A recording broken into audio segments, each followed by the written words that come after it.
Everyone assumes my life collapsed because bad luck chased me nonstop from age 9 onward. They think I was born cursed, a quiet, damaged girl who just couldn't keep up with the world's cruelty.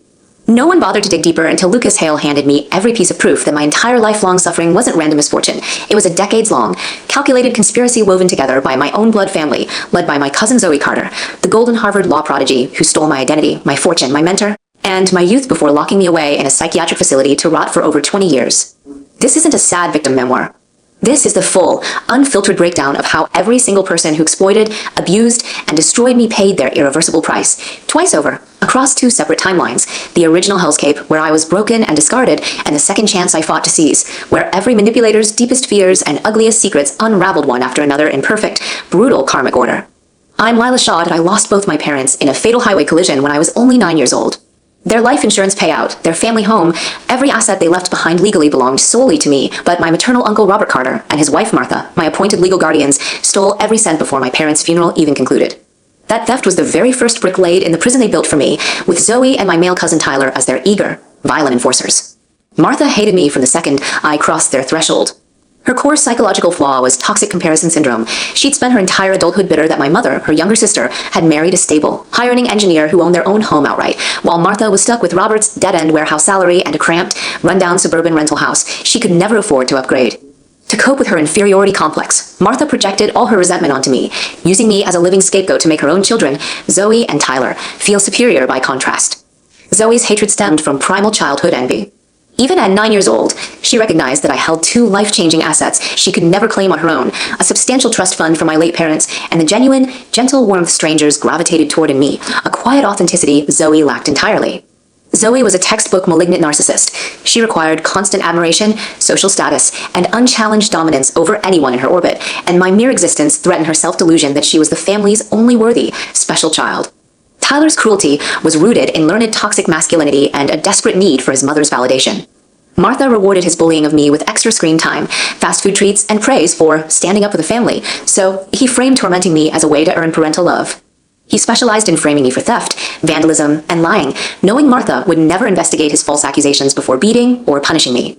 The abuse followed a rigid daily cycle I endured for 5 full years, with 0 filler scene description, only plot and motive progression. Every morning before school, I was forced to cook the entire family's breakfast, scrub every surface of the kitchen, fold all of Zoe and Tyler's designer clothing, and complete all household laundry before I was allowed to grab my cheap hand-me-down backpack. If any chore had a single minor flaw, Martha would scream slurs about me being a worthless orphan burden and strike me across the arms or back with a wooden kitchen spoon. Zoe would lean against the doorframe, grinning and recording my tears on her cheap tablet to show her school friends later as entertainment. Tyler would trip me mid-shore, hide my only pair of school shoes, or slip broken glass into my laundry basket to watch me panic. At school, Zoe orchestrated full social ostracization. She spread fabricated rumors that I was a compulsive thief, a disturbed foster kid prone to violent outbursts, and that my parents' car crash was my fault for distracting them while driving. Classmates avoided speaking to me entirely. Teachers wrote me off as a troubled delinquent without asking for my side of any conflict, because Zoe was the high-achieving, charismatic star student all staff adored. The breaking point hit when Tyler stole Martha's entire weekly grocery cash stash from her purse after school one afternoon. He sprinted out of the house before Martha finished her shift at the retail boutique, leaving me alone in the rental with no witnesses. When Martha returned home and discovered the missing money, she didn't pause to question Tyler's long history of petty theft or his sudden new video game console she'd never purchased for him. Her pre-existing bias against me made immediate confirmation bias kick in. She instantly decided I was the culprit and flew into a screaming rage. I begged her to check security camera footage by the front door, to wait for Tyler to come home so she could ask him directly, but Martha's narcissistic pride would not allow her to entertain the idea her beloved son was guilty. The more I pleaded my innocence, the angrier she grew. To her, my denial felt like a personal insult, as if I thought I could outsmart her judgment. She dragged me by my wrist to the front door and threw me onto the concrete porch, screaming that I could sleep outside until I confessed to a crime I never committed. I sat on that cold porch for 6 straight hours as dusk bled into night. Zoe and Tyler returned home together an hour after I'd been locked out, unlocked the front door without a single glance in my direction, and slammed it shut behind them. I could hear the whole family laughing, eating takeout pizza, and playing video games inside the warm house while I sat shivering, thirsty, and starved on their doorstep. Robert arrived home late from overtime work, but he never once stepped outside to check if I was still waiting. He knew Martha's rage and chose cowardly complicity over protecting a minor orphan under his legal care. That moment seared a permanent truth into my brain. Blood family does not equal safety, and every single Carter valued their own comfort far above my basic human survival. I made the split-second decision to walk to the local public bus stop, remembering the route my mother used to take to our old family home before her death. I had no cash for fare, but the veteran bus driver recognized my tear-streaked face and allowed me to ride free after I stammered out pieces of my terrible living situation at the Carter house. I sat in the front passenger seat, just like my mother had instructed me years prior. She'd warned me to stay within the driver's line of sight if I ever rode buses alone to avoid abduction risk.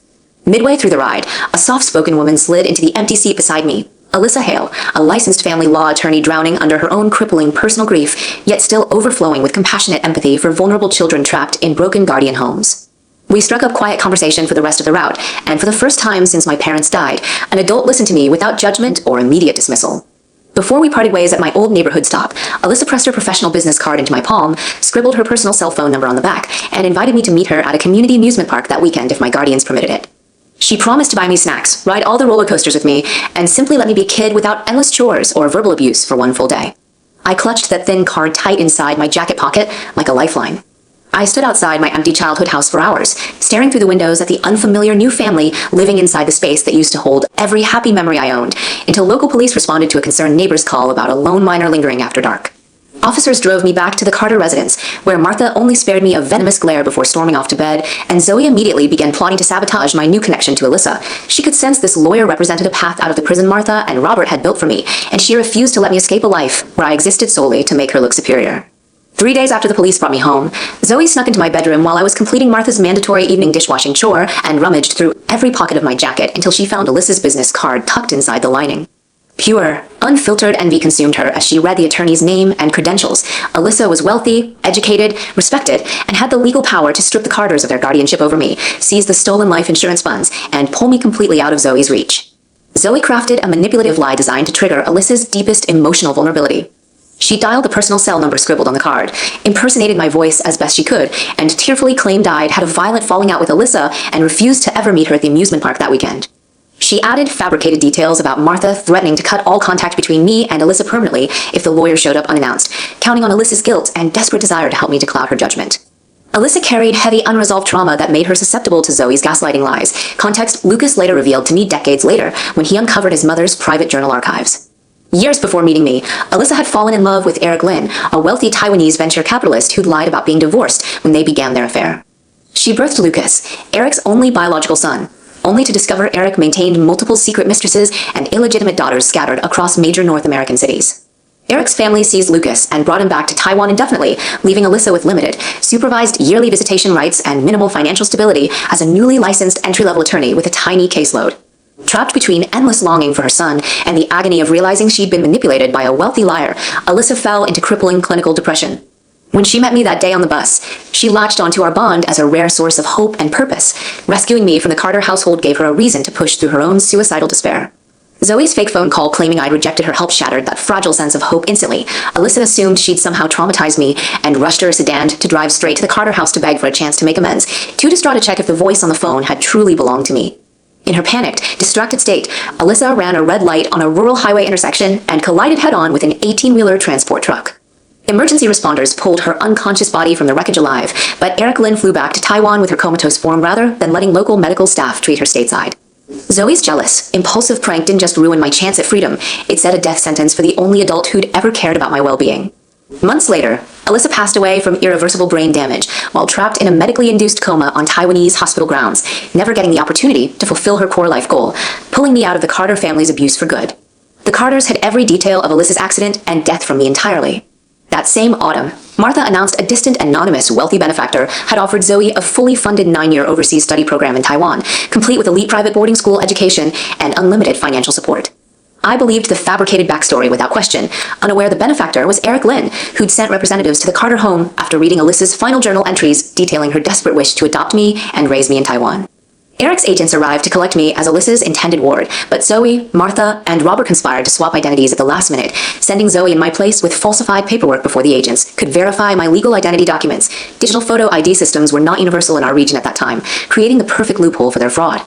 Zoe boarded Eric's private international jet under my legal name, assuming my entire future as Alyssa's designated adopted daughter and heir to Eric's corporate network of global businesses. She cut limited contact with the Carters only to send lavish cash installments every few months, fully embracing the wealthy socialite persona she'd always craved while I remained trapped in the abusive suburban rental with Martha, Robert, and Tyler, stripped of my fortune, my legal identity, and my only chance at a loving, stable guardian. By age 14, I'd finished my middle school coursework and hoped to enroll in a public community high school to escape the Carter household's daily torment for 8 hours each weekday. Martha shot down that dream instantly, presenting 3 pre-planned, equally exploitative options she claimed I had to choose from: enroll in a low-ranking vocational nursing academy notorious for trafficking underage female students to wealthy male clients, drop out entirely to work full-time minimum wage labor at a local diner, or marry a middle-aged factory worker Martha had already lined up to pay a lump sum bride price to the Carters. I recognized all 3 paths led to Martha profiting off my body and youth, but I selected the nursing academy under the naive delusion formal schooling might create an escape route later on. Weekend visits to campus shattered that illusion fast. Every Friday evening, luxury sedans lined the school parking lot to pick up my female classmates, who dress in revealing clothing to meet anonymous wealthy male benefactors in exchange for cash, designer bags, and expensive dinners. I realized Martha had never intended for me to earn a legitimate nursing license. She planned to pay me out the second I turned 16 to generate steady passive income for her and Robert. Winter break of that same year, Martha arranged a meeting between me and a middle-aged wealthy attorney named Frank Boss, claiming the couple wanted to formally foster me and provide a top-tier private high school education to rebuild my life away from the Carters. Frank presented himself as polished, well-spoken, and endlessly generous. He showered me with brand-new clothing, unrestricted allowance money, fine dining trips, and a private bedroom in his sprawling gated mansion estate, with zero trace of a supposed foster mother present on the property. I clung to Frank's kindness because it mirrored the brief warmth Alyssa had once given me, blind to his hidden paraphilic disorder. Frank was a high-functioning pedophile who targeted vulnerable, traumatized teenage girls with no stable support system to fight back against his exploitation. Zoe reconnected with the Carters during this break while visiting mainland subsidiaries of Eric's Taiwanese corporations, and she accidentally overheard Frank discussing his predatory sexual preferences with other corporate legal staff at a private executive gala. Instead of reporting his illegal fixation to authorities, Zoe concocted a malicious long-game plan to hand me directly to Frank's control as permanent revenge for the envy she'd carried since childhood. Zoe coordinated the entire trafficking operation with her mother and brother Tyler, step by step. 1. Tyler created fake online accounts on underground fetish forums posing as a fellow predator to build rapport with Frank Boss, sharing fabricated stories about easy-to-manipulate teen girls to gain his trust. 2. Tyler arranged an in-person meeting at the nursing academy so Frank could visually inspect me and confirm I fit his preferred victim profile. 3. Frank paid Martha an upfront 5-figure cash payout in exchange for legal foster guardianship access to me, with additional regular hush money installments promised every time he isolated me for sexual abuse. 4. Martha agreed to act as Frank's primary enabler, gaslighting me every time I tried to report his assaults and convincing me pressing criminal charges would permanently ruin my social reputation for life. 6 months after moving into Frank's mansion, his mask of benevolence shattered completely. Late one summer night, he forced his way into my private bedroom and raped me at knife point, then cried hysterically afterward to manipulate my trauma response, framing his violent assault as twisted romantic love rather than criminal sexual assault of a minor. I dialed Martha's cell phone the second Frank left the room, sobbing through my breakdown and begging her to retrieve me from the estate immediately. Martha arrived within 2 hours, but instead of protecting me, she sat quietly as Frank begged for forgiveness and framed his violent act as a passionate romantic mistake between 2 consenting people. When I insisted on calling local police to file felony sexual assault charges, Martha weaponized adolescent female shame to silence me, repeating the same destructive talking points over and over. Reporting the assault would spread humiliating gossip across our entire town. Every stranger would label me a promiscuous liar, and my future education, career, and marriage prospects would be destroyed beyond repair. She insisted the only reasonable solution was accepting Frank's cash compensation and staying on the estate as his ward indefinitely. Trapped with no safe housing, no financial resources of my own, and my legal guardians actively colluding with my abuser, I fell into total hopelessness and attempted suicide by cutting my wrists that same night. Paramedics rushed me to the emergency room, and I survived by a narrow margin, but Martha's enabling only worsened once I returned to Frank's mansion after hospital discharge. Frank handed Martha a bank transfer receipt for $50,000 in compensation money the day I left the medical ward, all deposited directly into the Carter family's joint bank account since I was too young to legally open independent financial accounts. I surrendered to the cycle of abuse out of sheer powerlessness, but Frank's predatory violence escalated exponentially with every passing month. I attempted escape dozens of times. I ran cross-country to northern states once, only for Frank's private investigators to track me down and drag me back to the mansion. I dialed 911 repeatedly to report his crimes, yet Frank's elite legal expertise let him craft convincing false evidence framing me as a mentally unstable, attention-seeking liar obsessed with extorting money from him. Local police consistently believed Frank's polished testimony over my uncorroborated trauma statements, with Martha's written witness statements claiming we maintained a consensual romantic relationship delivering the final blow to every investigation. I dropped out of high school entirely by age 16, crushed by constant sexual trauma, isolation, and the knowledge every adult legally obligated to protect me accepted cash to lock me into Frank's abuse. The years dragged on until my 18th birthday, when Zoe returned stateside after graduating pre-law coursework in Taiwan, armed with an elite Harvard Law School acceptance letter and a new calculated scheme to annihilate my already broken mental state once and for all. Zoe's Harvard acceptance letter represented the peak of the perfect fake life she'd stolen by impersonating me for 9 years, and she craved a direct side-by-side contrast between her glamorous, celebrated success and my shattered, invisible suffering to feed her narcissistic ego. Her multi-layered psychological attack unfolded in ruthless, ordered stages. 1. She volunteered to advocate for me and demanded we file full felony sexual assault charges against Frank Voss, promising to use her top-tier legal connections to guarantee a guilty conviction and lengthy prison sentence for my abuser. She knew this false promise would reignite my tiny remaining spark of hope for justice, making the inevitable letdown exponentially more psychologically devastating. 2. Zoe leaked every graphic, traumatic detail of Frank's years of abuse to national mainstream news outlets and viral social media platforms, intentionally blowing the case up into a nationwide viral scandal. Every media segment rehashed my most painful trauma for public entertainment, leaving me unable to step outside Frank's mansion without facing crowds of judgmental onlookers, aggressive reporters, and strangers snapping photos of me without consent. 3. Local authorities, reporters, and court staff summoned me for endless repetitive interrogation sessions, forcing me to relive every violent assault dozens of times over weeks of constant questioning until I suffered severe dissociative breakdowns and chronic panic attacks. 4. Once national media hype reached its peak, Zoe arranged a mandatory group viewing of the final court verdict news report at the Carter household, ensuring the entire family watched alongside me as the judge ruled insufficient corroborating evidence to convict Frank of sexual assault charges. Frank's prepared character witness statements, Martha's perjured testimony, and my history of documented suicide attempts all combined to create reasonable doubt in the jury's eyes, leaving Frank completely unpunished for years of raping a minor child under his foster care. The single fragile belief holding me alive, the hope Frank would face legal consequences for destroying my adolescence, collapsed instantly the second the verdict aired live on the Carters' living room television. I experienced a complete dissociative psychotic episode on the spot, screaming and hyperventilating uncontrollably as Zoe stood beside me wearing a triumphant, subtle smile she thought no one else could spot. Within 48 hours, Robert and Martha filed emergency court paperwork to have me involuntarily committed to a long-term state psychiatric hospital, citing untreatable severe psychosis, violent emotional outbursts, and persistent suicidal ideation as their justification. Doctors, judges, and social workers never bothered to investigate the root trauma driving my breakdown. They accepted the Carter family's biased statements as objective medical assessment, and I was locked away inside the facility for over 20 years, written off as a permanently mentally ill lost cause, while Zoe flew back to Harvard to build her legacy of wealth, status, and elite social influence built entirely on my stolen identity and suffering. For 2 decades, the Carters visited me less than a handful of times before cutting off all contact completely, letting my psychiatric care fees lapse for years on end, and leaving me trapped in underfunded, neglectful ward conditions with zero family support to advocate on my behalf. I existed in a fog of chronic trauma-induced depression and dissociation until Lucas Hale, Alyssa's adult son, tracked me down after uncovering his mother's hidden journal collection and unraveling the full conspiracy the Carters and Zoe had orchestrated decades prior. After Eric Lin passed away of natural causes, Lucas spent months sorting through his father's locked storage archives in Taiwan, where he discovered Alyssa's private locked leather journal box tucked beneath a stack of corporate legal binders. Inside the box sat a framed photograph of Alyssa and 9-year-old me standing side by side at the community amusement park, with handwritten text scrawled on the back of the frame. "My beloved daughter Lila, the child I will move heaven and earth to protect."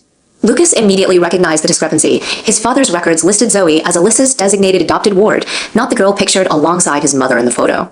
Driven by overwhelming guilt over his mother's preventable death and rage at the fraud Zoe had perpetrated against our family, Lucas launched a cross-country private investigation targeting the entire Carter bloodline, starting with Tyler Carter, my gambling-addicted cousin with zero loyalty to his sister or parents once cash incentives entered the equation. Tyler's crippling gambling debt left him financially desperate and willing to trade decades of family secrets for a large lump sum payout Lucas offered through third-party private investigators.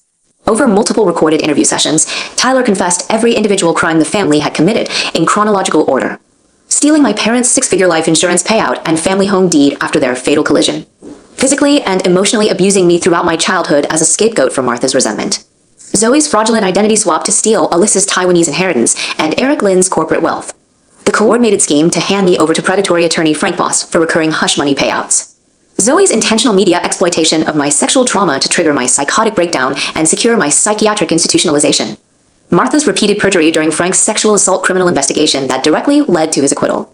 Tyler also revealed critical new context about Zoe's long-standing plot against Frank Voss. Years after Frank's acquittal, Zoe feared Lucas would cross paths with Frank at Eric's corporate board meetings and uncover the full trafficking conspiracy, which would destroy Zoe's perfect elite social reputation overnight. Her decision to publicly push my sexual assault case into national headlines was a calculated 2-part power play. First, break my mental health permanently to eliminate me as a potential whistleblower, and second, force Eric's corporate board to terminate Frank's legal consulting contract to sever any link between Zoe's stolen identity and Frank's pedophilic crimes. Lucas compiled thousands of pages of irrefutable evidence, recorded witness statements from Tyler, Alyssa's handwritten journals, Eric Lynn's corporate travel and foster paperwork, bank transfer receipts between Frank and Martha, police case files from my dozens of escape and assault reports, and hospital medical records documenting my adolescent sexual trauma, and brought the full dossier to me at the state psychiatric facility, arranging to transfer me to a private, premium trauma recovery clinic with full financial support from the Hale family estate. When I asked Lucas what avenues of retaliation we had against every person who destroyed my life, he gave me full, unrestricted permission to utilize every piece of evidence to pursue whatever form of justice I deemed necessary. That was the moment I stopped seeing myself as a broken victim and began planning the layered, proportional revenge that would unravel every villain's perfect fabricated life one by one. My first target was Frank Boss, the man who stole 5 years of my adolescence through repeated violent sexual assault. I sent Lucas's complete archive of evidence detailing Zoe's role in handing me to Frank straight to Frank's private encrypted personal email inbox, knowing Frank's elite legal mind would immediately recognize Zoe had deliberately set him up to absorb full blame for all criminal activity if the conspiracy ever surfaced publicly. Frank's entire professional identity and financial stability rested on his flawless reputation as a respected corporate defense attorney with 0 criminal allegations on his record. Once he realized Zoe had sacrificed him to protect her Harvard and socialite legacy, his rage and paranoia spiraled out of complete control. After Eric's board permanently revoked Frank's legal licenses across every North American jurisdiction and bar him from all corporate executive work, Frank abandoned legitimate law entirely to operate underground fixer services handling high-stakes, illegal off-the-books disputes for wealthy criminal clients based out of the United States, where Zoe resided full-time as a married elite socialite after graduating Harvard Law. Frank tracked Zoe's daily schedule through private surveillance teams for months, waiting for an unguarded window to strike. On an evening Zoe attended a high-profile charity gala hosted by her husband's wealthy family, Frank's contractors kidnapped her off the residential street outside her mansion and transported her to a soundproof, windowless underground basement bunker with minimal survival provisions. Only small daily rations of bottled water and stale bread to keep her alive indefinitely, no human contact, no access to phones or outside news. Frank never confronted Zoe face-to-face. He sent anonymous printed news clippings to the bunker every week detailing the slow collapse of every luxury status symbol she'd spent 20 years building through stolen identity and cruelty. Her wealthy husband's decision to officially recognize his illegitimate eldest son conceived with a long-term mistress, removing Zoe's biological children from primary family inheritance line of succession. Her permanent social exile from global elite charity and legal circles after rumors of her stolen identity and trafficking conspiracy began circulating among wealthy socialite peers. The Carter family's financial ruin after I demanded full restitution for my stolen childhood assets. Her 2 teenage sons' growing resentment and emotional distance as they realized their mother's entire fortune and social standing rested on decades of fraud and abuse of a vulnerable orphan child. Trapped in total darkness with endless proof of everything she'd lost, Zoe endured the same crippling isolation, hopelessness, and existential terror I'd suffered at Frank's mansion as a teenage girl, experiencing firsthand the psychological torture she'd deliberately inflicted on me for decades. Frank left her locked away to rot slowly, with no release date and no path back to her glamorous stolen life. Perfect, proportional karmic retribution for every hour of trauma she forced me to endure. While Zoe wasted away in Frank's underground bunker, I turned my focus to Martha, Robert, and Tyler Carter, the blood relatives who'd stolen my inheritance, enabled my sexual exploitation, and locked me in a psychiatric ward to erase all evidence of their crimes. Their lives had evolved into hollow, meaningless routine in the 2 decades I spent institutionalized, with built-in suffering requiring minimal additional intervention from me to push their already fragile dynamic into total collapse. Tyler's crippling gambling addiction forced Robert and Martha to sell the large suburban home they'd purchased with my stolen life insurance funds to pay off his 6-figure betting debts. They downgraded to a cramped, run-down small apartment in a low-income aging neighborhood, with no ability to afford travel, entertainment, or comfortable retirement amenities. Tyler's wife filed for full divorce and moved cross-country with their only child after exhausting all savings covering his gambling losses, cutting off nearly all grandparent visitation for Robert and Martha. The pair lived out their golden years with 0 consistent grandchild contact, a devastating loss for Martha, who'd spent her whole life obsessing over social status and family legacy. Robert and Martha's reputations were completely destroyed within their local community after neighbors and former co-workers learned of their decades of child abuse, trafficking collusion with Frank Boss, and theft of a minor orphan's entire financial inheritance. Friends, extended family, and community group members severed all contact, leaving them isolated with only each other's bitter, resentful company every single day. Tyler refused to seek stable full-time employment, relying entirely on his aging parents' minimal monthly retirement pension to fund his non-stop gambling habit, creating constant explosive screaming fights over money that filled their tiny apartment with non-stop hostility. When I finally appeared at their apartment door 20 years after my involuntary commitment, they barely recognized my mature, composed adult face after decades of only associating me with a broken, terrified teenage girl they discarded. Martha immediately flew into a defensive rage, dismissing my threats of legal consequences as meaningless ramblings from a permanently insane psychiatric patient, while Robert hid behind her shoulder as he'd done my entire childhood, wearing a performative mask of fake sorrow to avoid taking accountability for his decades of cowardly complicity. I laid 3 non-negotiable restitution demands on their kitchen table, all proportional to the financial and emotional damages they'd inflicted on me over 15 years of abuse and exploitation. 1. Settle all outstanding criminal liability by pleading guilty to child neglect, grand theft of a minor's trust fund, and conspiracy to traffic a minor to a predatory adult male, resulting in misdemeanor jail sentences for Martha and Robert, felony prison time for Tyler due to his active role coordinating Frank's access to me. 2'd sign over full legal ownership of the original family home my parents left me, adjusted to match current inflated regional real estate market valuation after 20 years of housing growth. 3. Repay the full 6-figure balance of my stolen life insurance payout, plus accumulated 20 years of compound interest, via monthly automatic bank installments split evenly between Martha, Robert, and Tyler for a mandatory 10-year repayment window. If any single payment was missed, Lucas would submit the full archive of recorded witness statements, bank receipts, and medical trauma records to local district attorneys to prosecute every felony crime the family had committed to the fullest extent of state law. Martha initially laughed off the demands, confident the decades-old case lacked viable prosecution evidence, until I laid out Lucas's fully verified, legally admissible archive of every crime they'd committed on their kitchen counter. Panic overtook both Martha and Robert instantly. They consulted a defense attorney the following day, who confirmed every piece of evidence would hold up in criminal court and guarantee felony convictions carrying multi-year prison sentences for all 3 family members. With no support from Zoe, who remained trapped in Frank's bunker with no ability to send cash or legal aid, the Carters were forced to rush sale their small aging apartment at a steep loss to cover a fraction of the restitution debt, signing binding legal repayment contracts under threat of felony prosecution. Tyler returned home from a multi-day gambling spree to find eviction notices taped to the front door and his parents packing their minimal remaining belongings, with no choice but to add his signature to the 10-year repayment agreement to avoid immediate arrest. I assigned Lucas's legal team full authority to manage all monthly restitution collections from the Carter family, removing any personal need for me to interact with them ever again once the paperwork was finalized. With their home seized, savings drained, permanent felony criminal records looming, and their golden years spent scraping together monthly debt payments under constant threat of jail time, the Carters received slow, proportional punishment for every dollar and every year of suffering they'd stolen from my childhood and adolescence.